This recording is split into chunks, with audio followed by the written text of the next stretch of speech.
आज का ये एपिसोड शुरू करने से पहले एक छोटी सी बात। क्या आप भी अपना पॉडकास्ट बनाने की सोच रहे हैं?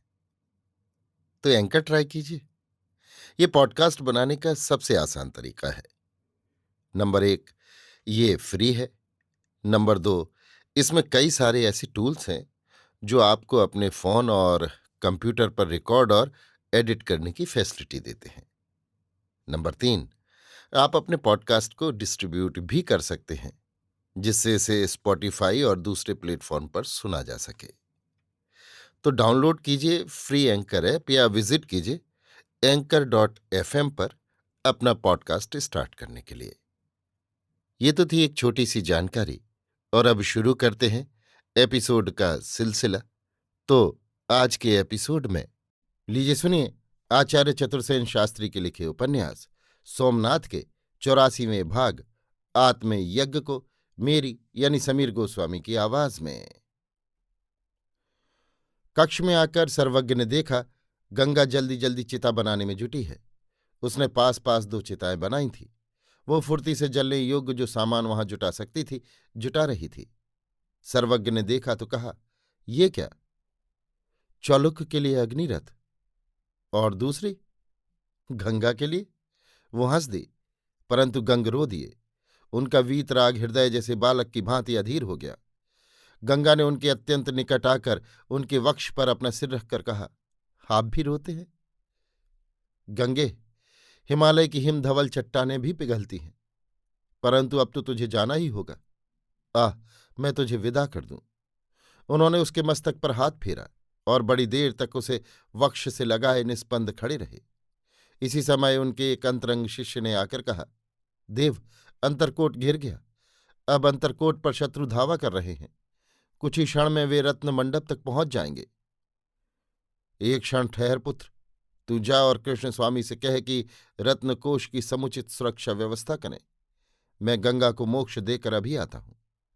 शिष्य मस्तक न वाकर चला गया। सर्वज्ञ ने कहा, आ गंगी।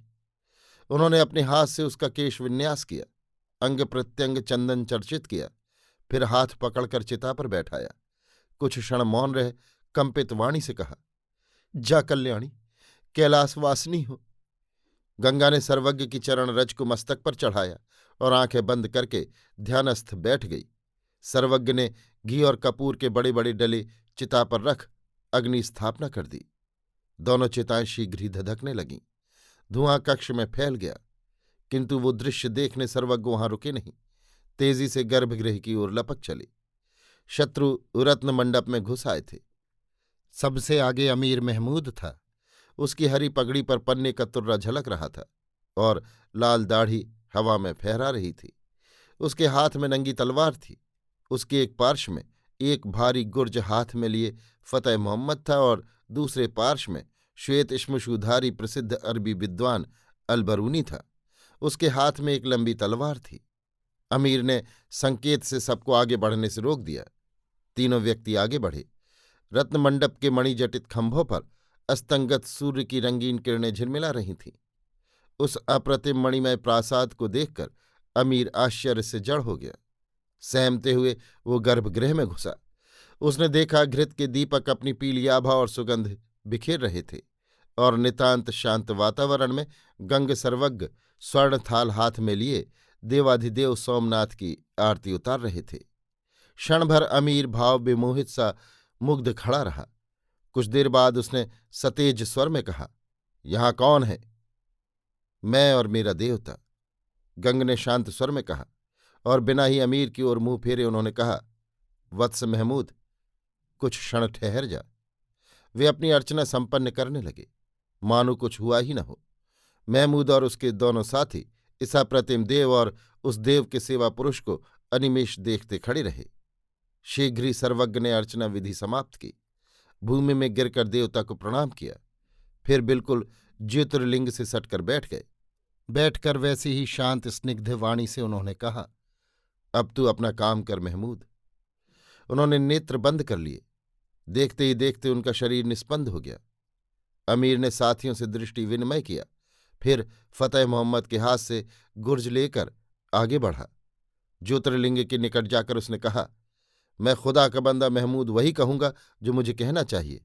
ए बुजुर्ग, दूर हट जा और बुत शिकन को कुफ्र तोड़ने दे। परंतु गंग सर्वज्ञ ने और भी ज्योतिर्लिंग को अपने अंक में लपेट लिया। उन्होंने आंख खोलकर करुण दृष्टि से महमूद की ओर देखा और धीर स्वर से कहा, पहले सेवक और पीछे देवता।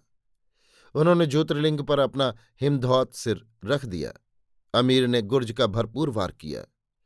सर्वज्ञ का भेजा फट गया और उनके गर्म रक्त से ज्योतिर्लिंग लाल हो गया। उनके मुंह से ध्वनि निकली, ओम, और प्राण पखेरु ब्रह्मरंध्र को भेद कर उड़ गए। अमीर ने गुर्ज का दूसरा वार और फिर तीसरा वार किया। ज्योतिर्लिंग के 3 टुकड़े हो गए। दूज का क्षीण चंद्र आकाश में चढ़ रहा था। इधर उधर तारे टिमटिमा रहे थे। अभी आप सुन रहे थे आचार्य चतुर्सेन शास्त्री के लिखे उपन्यास सोमनाथ के 84वें भाग आत्मयज्ञ को मेरी यानी समीर गोस्वामी की आवाज में।